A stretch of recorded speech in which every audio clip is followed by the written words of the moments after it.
I'm not a real big fan of like calling people out or companies out.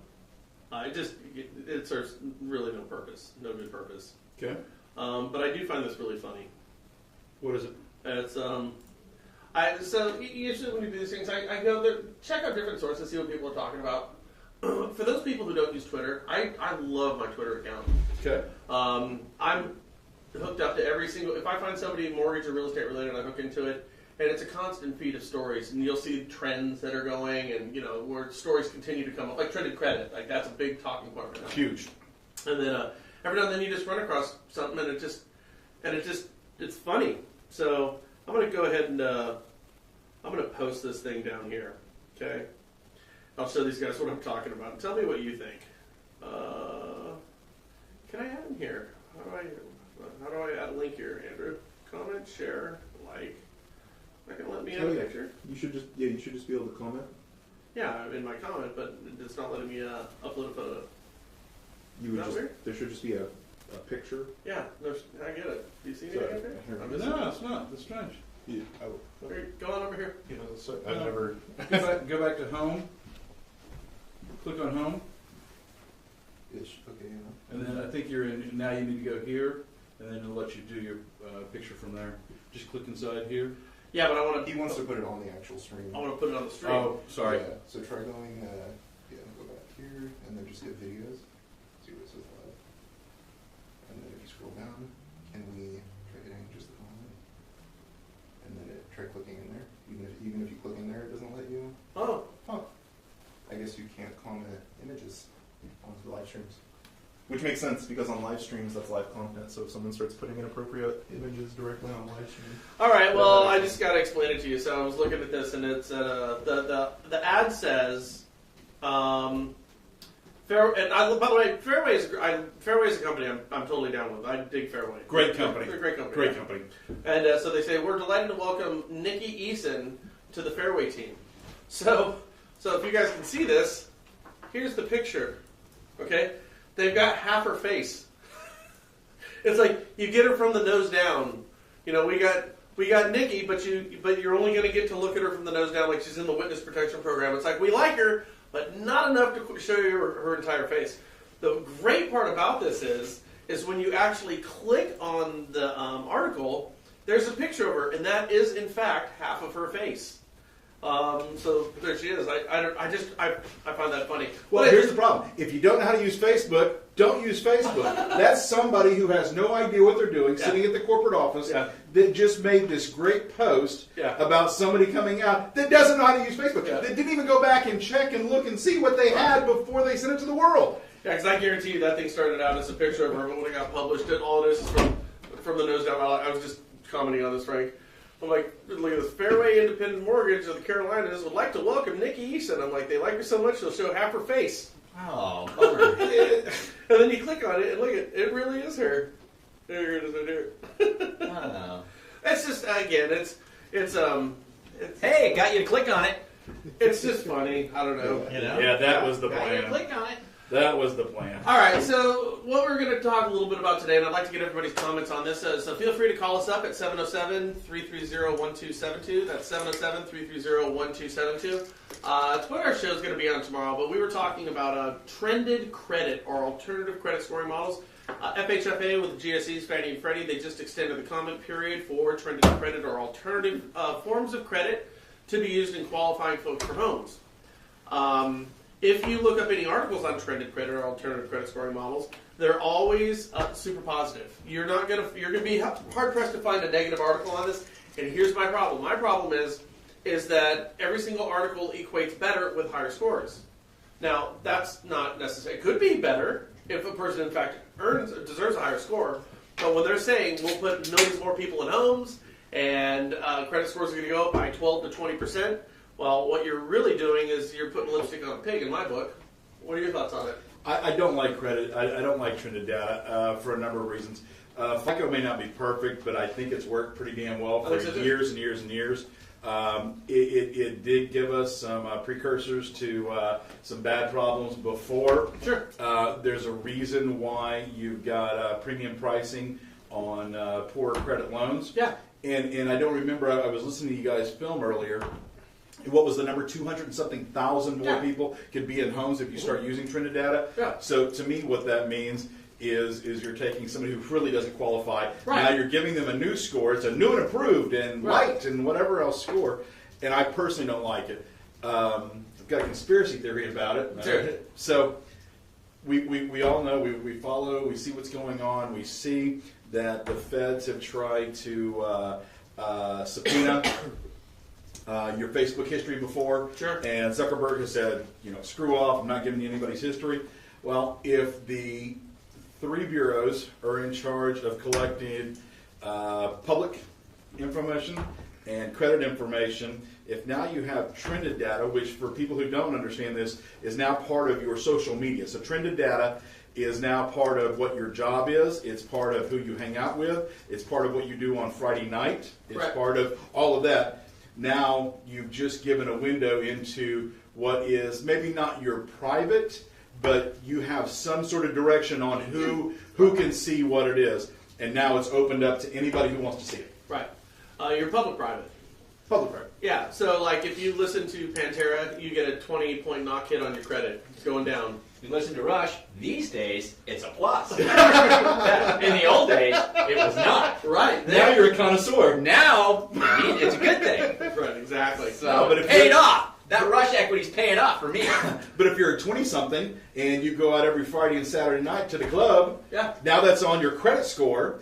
And like they did, you guys reported on this, it was years ago, I don't remember when it was, but I remember seeing the show where my job was going to be part of my credit score. Do you remember that? Yeah. Where after the crash, they were saying that people who were in the mortgage business, that was going to be reflected on our credit scores. So if I really was an 840, now I'm really a 720 because I'm in the mortgage business. It's part of that, and I don't like it. I like how Johnny's default was, if I was an 840, now I'm a 720. We would have been like, so if I was a 640, now I'm a 58. Okay, so they say the benefits of trended credit is that they're going to look at your spending patterns, credit utilization, past balances, payment history, property and employment records. All right. Aren't they looking at that shit right now? I mean, isn't that what they're looking at right now? But they're not putting that data into a number. So trending credit is taking that data and somehow factoring it into that number. Well, your spending patterns. I mean, if you have 10 credit cards and you're using them all, that's your spending patterns. They're looking at that. True. But I'm intrigued by this trending credit thing, and if it is taking into other factors, I wonder if it really is a better indicator. But for the sole purpose of improving scores, that shouldn't be the goal. That shouldn't be the goal. The goal should be to get more accurate information, a more rounded picture. But here's like I said, every article says, yeah, we're getting a more accurate picture of what people's credit looks like, and it turns out everybody's better. Everybody's that's the problem. I mean, if you read between the lines, that's what they're saying. You get a loan, and you get a loan, and you get a loan. Exactly. And well, it comes down to when the pipelines tighten up and things get tough. We've said this all the time. The industry finds ways. You know that the Jurassic Park. Life finds a way. Oh, totally. You know, mortgages find a way, no matter what the You're absolutely right. Yeah. But my thing is let's just call it for what it is then. Right. You know, like I said, we can't do subprime anymore. Oh, you can't do subprime. You can't do all that stuff. That's bad. So what do? There's a workaround. You just move everybody's scores up by 30 points and just fund it as an A paper deal. The problem is when they collateralize this shit and securitize it and they sell it off to people, they're buying AAA stuff again, which is not going to be AAA. Right. I mean, that's my concern. You're saying is why don't you just call it fake pay and just say, okay, you don't need a 720 anymore to get this rate or this deal. You only need a 680 to get this score in this deal. Why would we just lower our credit standards? Rather than fabricating, or I wouldn't say fabricate, rather than building these new analytics and all this BS to come up with this new scoring system, just don't require the higher scores. Or how about this? Why don't we just fund to FHA guidelines? Why don't we just start doing 500 credit score people? Yeah, 580s all day long. Why not? Why not? Oh, Default rates. And the good thing about doing that kind of paper is that reflects on my compare ratio, which then I get my ass kicked for something going through a system that I didn't build. I didn't build any of the AUSs. Right. It went through and it got approved, it got accepted. Matter of fact, it even got insured. Right. But then if they default, guess whose ass they kick? You. Who's behind Trended Data? Who is behind it? I don't have a clue. We spoke about who was the It's the bureaus. by the way. Is it really the bureaus? Yes, it is. So any outside influence from a major street in New York? I can't speak to that. But I do know that the bureaus are involved in this. I know that the bureaus are in fact doing it. And I think that there's a lot of pressure from Washington to make this happen. Well, that's why Fannie's looking at it. That's why Fannie's entertaining it. That's why they're saying, let's talk about it. But speaking to your point, Johnny, who's the wizard behind the green curtain? I don't know. I don't know what the answer is on that. But like I said, last year and the year before, it was like all of a sudden student loans became this horrible thing. Like, right. Student loans were fine. It's just what we do. I had them. I paid them off. But overnight, student loans became something that were no longer tolerated. They're killing this country. No one's getting a house because they got student loans. The day before, they were doing just fine. But one day, student loans became this intolerable thing. Think about this. They were holding everything back. And then the next trend that we had was payday lenders. All of a sudden, every state has payday lenders, And then one day, we woke up and payday lenders were the scourge of the earth, Right. And now... It's true. There's these trends. It's fucking. No, you're right. It's monkeypox, man. We have to have something to be afraid of. It's Ebola. And so now, in the mortgage industry, it's trended data. Jesus Christ, we don't have trended data. Everybody's screwed. People are getting loans. We need to calm down. We don't need to change what's working. Or if we're going to change it, let's identify it for what it is. That's all I'm saying. And you will be, if you guys check, you'd be hard-pressed to find any articles out there, essays, anything, that's going to speak poorly of trended credit. It's just this wave. I want to know who's behind the wave, not the trended credit. Yeah, there's something bigger behind it. I don't know what it is. I don't know. There's a lot of theories on what it could be, who it is. But yeah, I think it's funny you did the Ebola thing because nobody's died from Ebola since August of 2015 when they brought the doctor to Atlanta, and it's gone now. right. So, the new trended data. Yeah, Africanized bees, fire ants, you name it. We always have to have something. And like I said, right now this is the wave that we have to tackle. We are creating problems to solve. And all we're trying to do is find a way to bring more mortgages to more people. And do we really need that right now? I mean, I get the idea. This was a great idea in 2009 and 2010 when people weren't buying anything.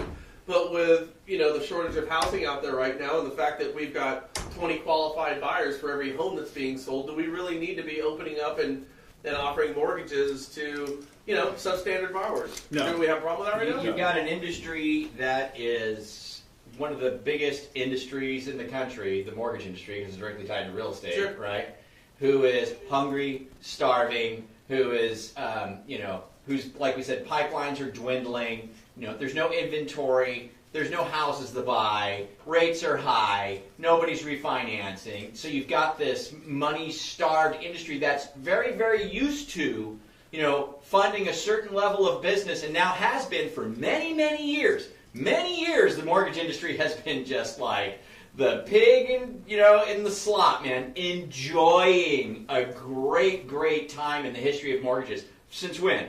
What would you say until this last dip? I mean, since about 2010 to 2017? Huh? I got it in '94, and I've been having a damn good time. Well, I mean, after the crash. After the crash, we got beat up in the crash, but then we slowly started to come back, and so it's been since about 2011, something like that. Yeah. So then all of a sudden, it's been just like on fire. Rates have been the lowest they've ever been for years. Yeah. You know what I mean? The mortgage industry has been fueled this frenzy of just revenue and money has been pouring into the industry, and now it's not. Now it's like it's getting squeezed, and so now what?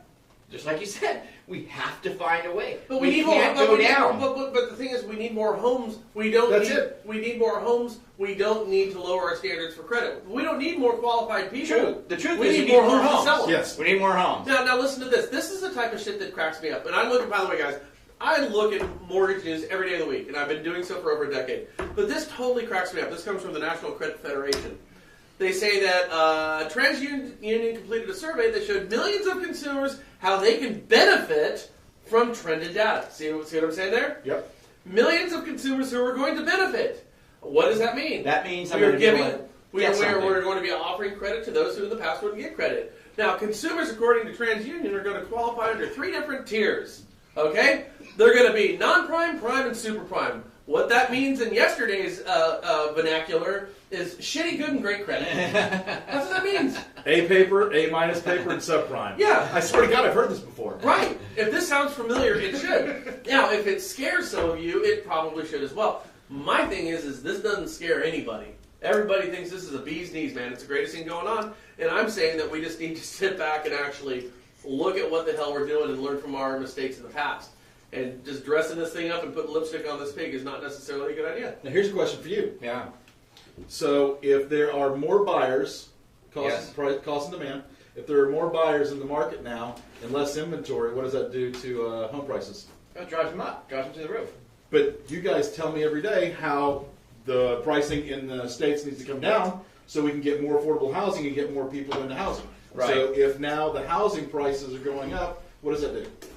It truly does it alienate the people who need the smaller, more affordable housing? Oh, absolutely does. Absolutely does. The other thing you got there is the other problem that we have with that is too is that as housing prices continue to rise up, we don't have incomes following suit as well. Correct. And then you throw increasing rates on top of that, right? Which makes housing even less affordable. Yep. Yep. Let alone the price. You know, now you've got higher interest rates, so now you're compounding that effect, right? And I know that, you know, technically, you know, an X amount more in sales price and X amount more in interest rate doesn't, you know, equate dollar for dollar Right. for how much more money I'm making on my job to equate that, because the payment is what you're really looking at, not the value. But still, it does have that effect. Yes. I mean, I still think though, you know, Brian is right. I mean, the way to really try to solve this is there needs to be more inventory. If Yes. we don't have people that are willing to sell right now, because it doesn't appear that that's what the case is.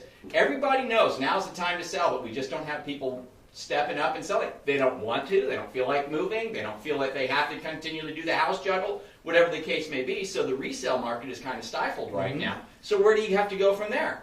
The only place you can go is to new home builders, right? We have to build houses, and we need have, a lot. and we have to build a lot of them, and we have to build affordable housing. We can't just build the McMansions. We can't just build the big fancy things with all the tile everywhere and all the fancy faucets and all that stuff. Indoor You know, plumbing. Yeah, we need to just build your basic cookie cutter homes that, you know, your average people can jump into. Small, smart homes. Yeah, small smart homes. That's what everybody wants. You know, great insulation, great windows, some solar. You know what I mean? Give me that, and I'm good to go. You know? So how is credit right now for the builders?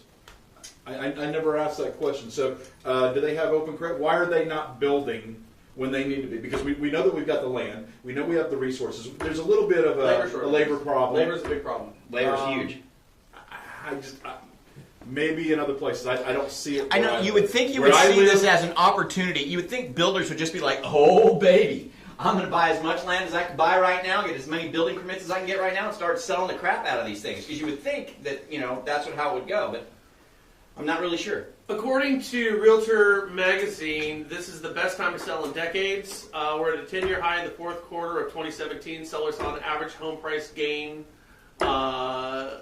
of $54,000, up from $47,000 a year ago. That $54,000 average seller profit represents an average 29.7% return on investment compared with the original purchase price.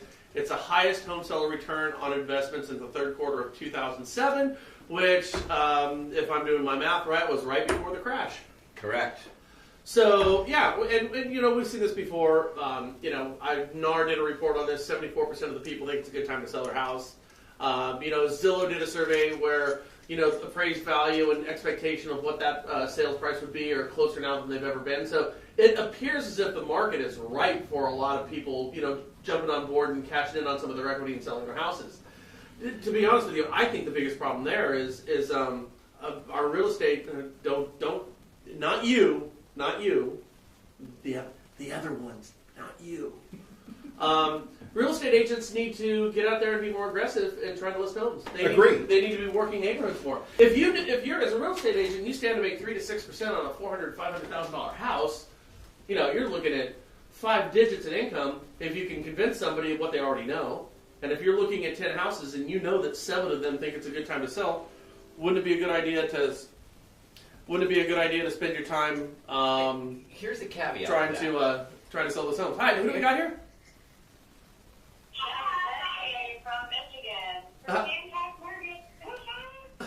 Hold on a sec. Who is this? It sounds like it's Jenny and Kim.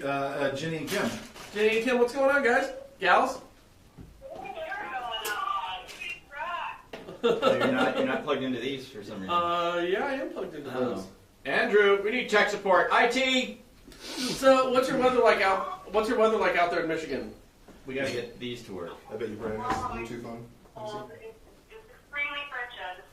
It was my Bluetooth is on. Hold on a second here. Turn off your Bluetooth. Turn it off. Yep, turn it off. You know how to work that phone? By the way, Andrew. Okay. All right. You girls still there? Sorry. As soon as you turn off your phone, that should kick back into this. All right. You girls there? Yes, we are. I saw Bluetooth right on the home screen when you're on that page. No, it's on the turned off. call screen. It's turned off. Okay, it's sorry. Don't mind us. But here's my point.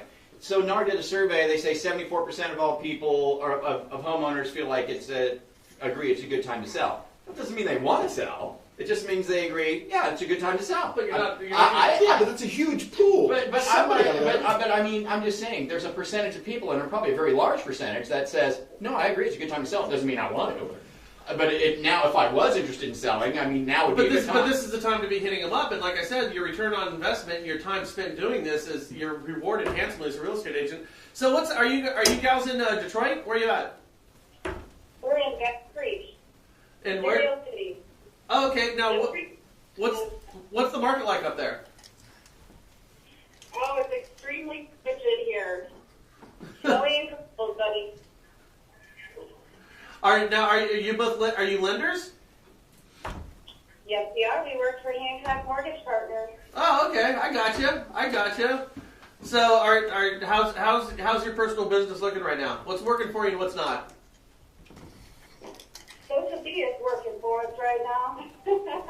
Thank you very much. Good. Have you been drinking? No, we have not. We're just happy to be here. Not yet. The Kool-Aid at Hancock is super amazing. So, are you using Johnny's perpetual machine? We are not currently using it, but we are aware of how awesome it is. We are looking forward to implementing that on March 1st. Oh, Yeah, these are the girls that I told you about that they can't do anything in the mortgage business, and there's some of this stuff that I'm not allowed to talk about. There's somewhat of a gag order on, but these girls happen to work for a different company. In my opinion, one of the bluest states in the country. It is completely legal to keep somebody from working in a field of their so choosing. If you put a non-compete, non-solicit in front of them, they can truly stop you from having any job in that field at all whatsoever. So let's say you work for XYZ Mortgage Company, and you were a loan officer, and you decided to go to another mortgage company to be a janitor. It's not allowed. Not allowed. It is completely. They can't sweep the floors of competitors. They cannot sweep the floors. So That's very Marxist. So what we've done is we've taken two ladies that consistently close about a dozen deals a month together, and we have told them that you cannot be in this business, you cannot do anything in this business, and I need a settlement to not sue you any farther. And so right now, these ladies, thank God they did this for me. They're acting as accountability coaches. They're actually following up on systems and reports and things like that for us, and just a horrible shame. Probably a pretty decent thing to do, giving you a different perspective on the mortgage industry, though. Being able to take a step back and talk with other people and be an accountability coach, that's good schooling, though, for jumping back into the mortgage industry. It's a blessing to be able to make a difference to other people on a daily basis, I can tell you that. Yeah, it's definitely been mutually beneficial. We're learning a lot and helping a lot, so it's great. Thank you, Johnny. We do. We appreciate this company so much. Hey, let me ask you this. So you've been talking with loan officers around the country. Have you seen their business improve, their disposition improve, their production improve, things like that, since you've been doing this for the past few months? We have had the opportunity to see some of them implement some of the marketing ideas and social media ideas and tips that we poured in, and we've seen that grow their presence and their exposure in their market, which has resulted in more business for them. So it's been good. It's been a good part to be involved with. Absolutely. Absolutely. You know, that's probably not a bad idea. What about that? What about taking that a step further? Just taking people in different regions of the country and saying, okay, you're going to have a call with this person once a month, and you're going to hold each other accountable. That'd probably be a pretty good idea. We do that. Hey, girls, thank you so much for your time. Appreciate it. We're going to jump on. We do that. We do that through them, and then we also do that. So you guys actually are good friends with Alex Jimenez. Yeah. So one of the things that Alex does is he has these accountability phone calls on a weekly basis with 3 or 4 of our other guys. And they all pump each other up. They all give each other. They share ideas. What's going on? What's working? Great idea. Things like that. And we all. I mean, Alex is the quintessential sell ice to Eskimos, and he helps these guys. Matter of fact, one of the guys that does this, and I'm going to go ahead and mention his name. Screw it. Doug Cook. Okay. Who's only been in the mortgage business for 2 years. Okay. They've been doing it together for about 5 months now, and it's the funniest thing in the world. I can actually show you a picture of his whiteboard. So in October, let's say he closed 3. Right. In November, 4. December, 5. January, 7. So a guy who's only been in the business 2 years. for 2 years, straight out of the Army for 25 years, closed 7 deals, has 9 on the board to close in February because of this. It works. Hey, we got Pennsylvania on the phone. Who's this? What's up, guys? My name's Carl. Credit Carl. You got a credit repair down the line. That's right. Right on. Well, how's it going out there? Are you in Philly or Pittsburgh? Right outside of Philadelphia. Were you pretty happy with this last Sunday with that game? I don't know if I'm a communist, but I'm not an Eagles guy. I'm not a football fan, actually. So I actually worked right through it. Oh, there you go. So what's going on? Now, you guys were talking credit data earlier, and I thought it was a great conversation. Kind of, I agree with that. My background in mortgages from 98 to 08, and then I founded this company in 2011. Been doing credit repair ever since. And when that trended credit data came out, I'm like, wait a second. FICO's been around for a long time. It worked. It's successful. And this is like, it reminds me of the subprime days in, 04 and 05, where they're trying to find a way to ignore, FICO and go outside the box and, approve people that shouldn't be approved right now. So it just doesn't make sense. I just kind of want to weigh in on that. Well, I see. That's my point. You're absolutely right on it. I mean, that's what's going on. I'm just thinking about so Carl, you're in the credit repair, credit cleanup business. So when trended data comes in, does that mean that now instead of making sure that people have stuff reported correctly to the bureaus, now you've got to go scrape their LinkedIn and their Facebook profile? It's like you should really try and focus on some more likes on Facebook. You need a few more contacts on LinkedIn. If you get 3 more likes, 2 more shares, and a heart, I think we can get you up to 720. Photos are big. Start sharing photos. So what effect is trended credit going to have on credit repair? Have you had a chance to look at that? I mean, it's not at all. I mean, ours is all about education. It's very my product. I don't want to talk about my program. I just enjoyed what you guys did. I've been following you for a long time. I started my own Facebook show. I built a video, studio in here, and I go by there every Tuesday and just try to get free information. So it wasn't about talking about my company. It was more about terms of credit data because I get that question all the time from LOs. But this program, my program, is about education. It's less about how do I get things removed and more about how do I educate my clients so I can put them in a position where they should actually qualify to buy a house. That's the difference with us. So. Right on, man. Appreciate the call. That's credit. Credit education. Now, am I naive to think, is that a 2-minute conversation? Pay your shit on time. No, God no. You could draw that No, out of to 10 course minutes. not. You could draw that out to 10 minutes. Oh, it's Because more, you could say keep So, it I at understand it 30%. is. I understand it is, but ultimately, is that what you can distill it down to?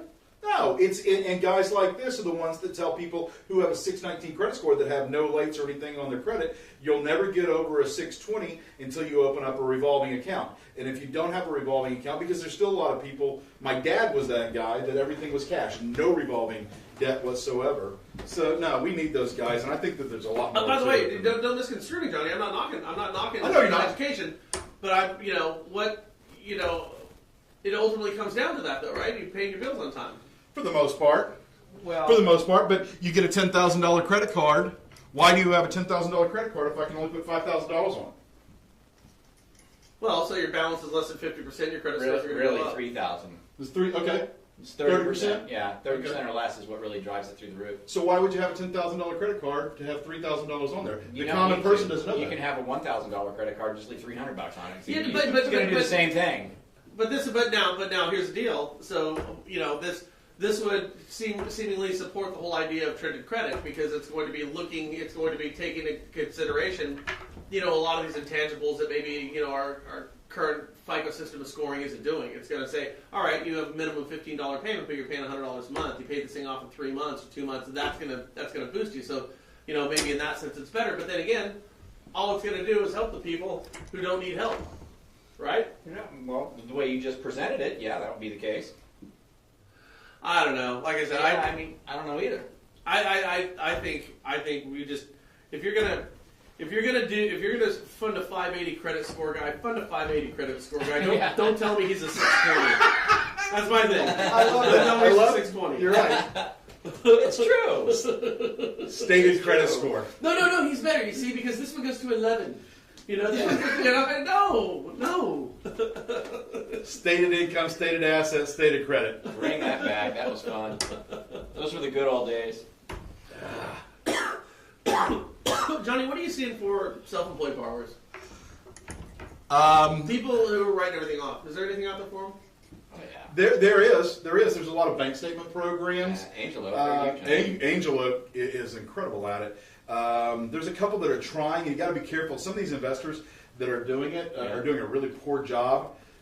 In my opinion, what I've seen is it hasn't come back strong. When we were all doing this and we hit those, the option arms and the stated income, stated asset that we should have had, that we should be doing, it was for all the right reasons, the right people. It hasn't come back, in my opinion. There's only a few investors like Angel Oak that actually do a really good job with it, put it together. But there's a whole lot of investors out there that are doing a really crappy job with this, losing files, losing information. One of them's right here in California. Horrible. I can't say who it is. Starts with an I. Well, you'll have to talk to me about it later, just so I know never to partner with those guys. And I shouldn't have to. I think Angel Oak will be this for a long time. But who is it, Johnny? I can't say. Can you whisper it? No, because then you'll say it. I can tell you after the show. Yeah, can't they just dust off World Savings and bring them back? Oh, I wish. Wouldn't that be awesome? That product was a great product for the right borrower. That was a great freaking product. And you know what? They had great results with that loan. Yeah. It was only when all the subprime shit came around that they had to kind of start now trying to compete with all that stuff that it got wonky. And then WAMU bought them and made it a mess. But in the old days when it was just World was the only one that had it really, them and American Savings. American Savings locally at least had it as well. But they were terrific products. Do you remember when they would have their account reps? They would come in and they would sell you. They would convince you why taking an adjustable rate at 7.5% was better than a fixed rate at 6. Oh yeah. Yeah. And you'd be listening to them, and after they're done with their 45-minute presentation, you're going, I'll tell you what, I think I'm taking that. One of my favorites. I didn't know that. That is better. One of my favorites, and you guys, I guarantee you remember this. Matter of fact, this company's still in existence. They're a branch company out of Texas. But I actually had I didn't know how to do this loan. It was so confusing. It was a contractor that made enough money. There was no question about that. I had bank statements, but the problem was I had 32 1099s, and I had things like, and it was just I couldn't figure out how to make this work. Sent it off to this investor. This investor actually called me up, said, I'm sending you the package back. If you take all of the income docs out, I can do this loan. I go, well, that doesn't make any sense to me. And I said, but I've got the income docs in there. No, you've got to take them out, and then we can do this loan. I'm just not getting it. I'm just not that bright. Right. And trying to understand it. Matter of fact, and I had to call my little brother and say, what the hell is she talking about? I don't understand that. He goes, oh, she's trying to get you to do a stated income, stated asset loan through this company, and she doesn't want the income docs in there. Otherwise, and I'm like, but I know what the income is. I can't lie and say this is what it is. And the rep's pushing me to get this done. Oh yeah. Oh yeah. How many guys? I would be lying if I said that didn't happen to me all the time too. Oh, those reps were relentless. I didn't see that. Oh yes, you did. Oh yes, you did see that. Those reps were relentless. Down the magic line. Just send it in. Just send it in. Now, I got a problem with just send it in. I know, John, when you go to this file, just send it in. You guys you must have understand, seen I'm going it. to talk about it, just send it in. You guys must have seen it crazy like out here with values going up like they were. And there's no way that people's income matched the values to do the cash routes and everything. No, and I've said this a million times that, everyone says that lenders screwed everybody over. Really? Because I had people coming into my office telling me why they're buying a house that there's no way they could afford, and I was an idiot for not doing the same thing. And if I didn't fund it, somebody else was gonna. Right. I heard that shit all the time. Oh, my brother-in-law, he did this. He made $200,000 in 6 months, and if you don't do this, you're dumb. Hey, I gotta go. My wife's coming in and shoot a video. All right. And then afterwards, then when everything bellied up, somehow I became the asshole. Not only that guy's the expert because he already has 11 houses just like this on this same exact program. I'm a mogul now. Oh, man. Hey, if anyone wants to call up and share some thoughts here at 707-330-1272. So, videos. What are we going to be shooting this week, Johnny? We're going to do some informative, educational videos, you and I are, to get them out there, to get them to the public. There's a lot of stuff. There's a lot of misconceptions. There's a lot of people who really don't understand some of the things. You were talking about Twitter earlier. Here, I'll give you a real quick one. So, Twitter. Here, you want to go get a job today, regardless whether you're a real estate agent, whether you're a mortgage person, whether you hang gutters for a living. It makes no difference. Go to Twitter. Everybody do it now. When you go to Twitter, at the bottom of the screen, if you're doing it on the mobile version, there is a spyglass looking thing. Go in the search. When you put in search Twitter, start doing trends inside of that search engine. See, Twitter doesn't have the same aspects, algorithms, things like that Facebook does. So let's say, I'm going to use this because I actually did this in one of my live classes. There was a man in there that owns a gutter company. His name is Hans Killian out of Palm Coast, Florida. And I had him start searching. So you put in there anything about what your job is. So if you're a gutter guy, you would put in a search for it. Can anybody recommend somebody to hang gutters? Can anybody recommend a gutter company? Can anybody, any of these things, to whatever your job is. And for real estate agents, the search terms you want to do for this are, let's say somebody is a real estate agent right here in beautiful Vacaville, California. So you go in, put in the search terminology, moving to Vacaville, or any of the surrounding cities, buying a home in Vacaville, selling a home in Vacaville. Can anybody recommend a realtor? Any of these search terminologies, put that into Twitter. When you do it, it doesn't block you. Even if you're not friends with any of these people, even if you're not followers, even if you don't follow them, you can actually see what it is that people are talking about when you're talking about your industry, and it separates them all. And you can go through, there's going to be a number of them that are just complete, have nothing to do with what we're talking about. But each one of those, you can go in and find something that has to do with what your profession is, a sale that you need to make today. And if you do this every single day, you'll find somebody every single day to talk to about what it is you're trying to sell. So that's what we're going to talk about. We're going to give these tips out that help people today. Okay. We do these classes. We do these classes all over the country. Just did one in Johnson City, Tennessee, the Tri-Cities area. And while we're teaching the class, and this is just an opening kickoff class on how to really use Facebook, teaching people things like, and if you guys don't know this, do not, I repeat myself, do not put links to Realtor, Trulia, Zillow, even your local MLS. Do not put links in your Facebook feed. Nobody will see them. Here's the problem with that. Facebook does not want people leaving Facebook. That's what their algorithm does. It's designed to keep people on Facebook. Last stat I heard was 240 million people in this country spend 4.5 hours a day on Facebook. So if you're putting links to take people off of Facebook, where Facebook wants to keep them, they don't show you to your audience or anybody else's audience. But if you want to, take the pictures from the house that you're listing. Post those pictures as individual pictures, and then time in the box, describe what it is that property is, and watch the difference. You can post a link of your MLS, and then the next day post the pictures in the same description and see what happens to your feed.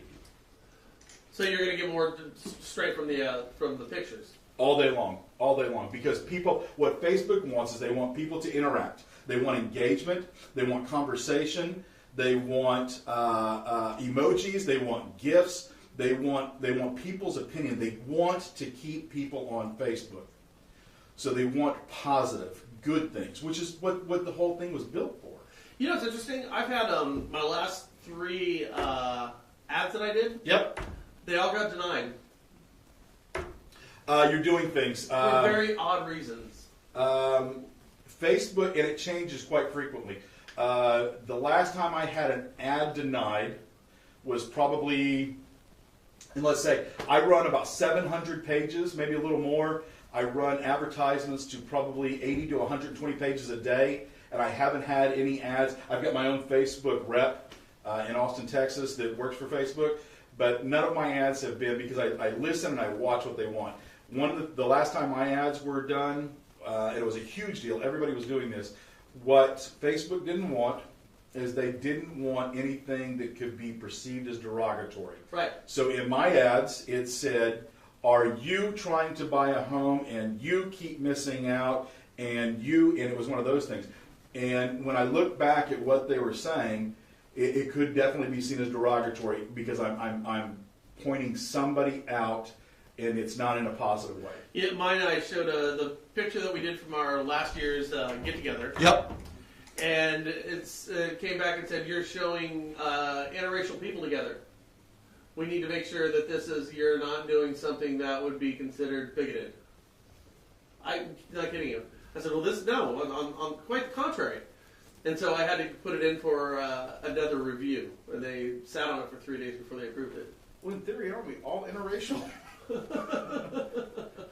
I had the full spectrum of people in that picture, which were at the event, and and then somehow it recognized that, and they wanted to make sure that I wasn't doing something that would be deemed derogatory, which of course it wasn't, No. But I thought that was kind of trippy.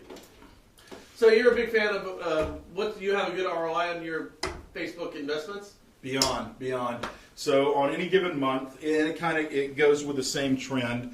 On any given month, I spend between $15,000-$20,000 on a slow month, $50,000 on a good month with advertising, and depending on in what market.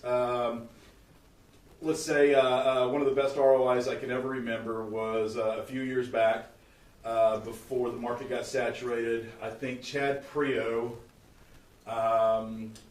had a spend of, you'd have to ask him, it was somewhere between $6,000 and $8,000 in 1 month in Facebook ads, which is huge. I mean, that's huge.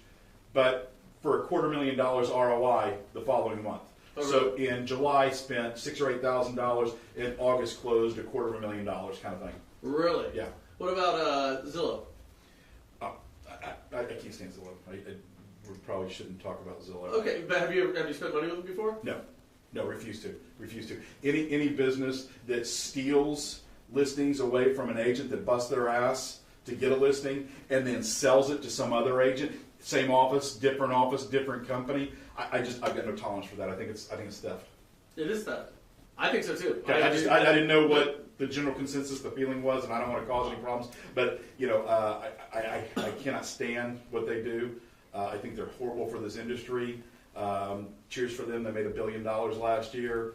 I just think they're horrible for their They made $1 billion last year off a handful of agents. I actually saw the CEO interviewed on CNBC, and on their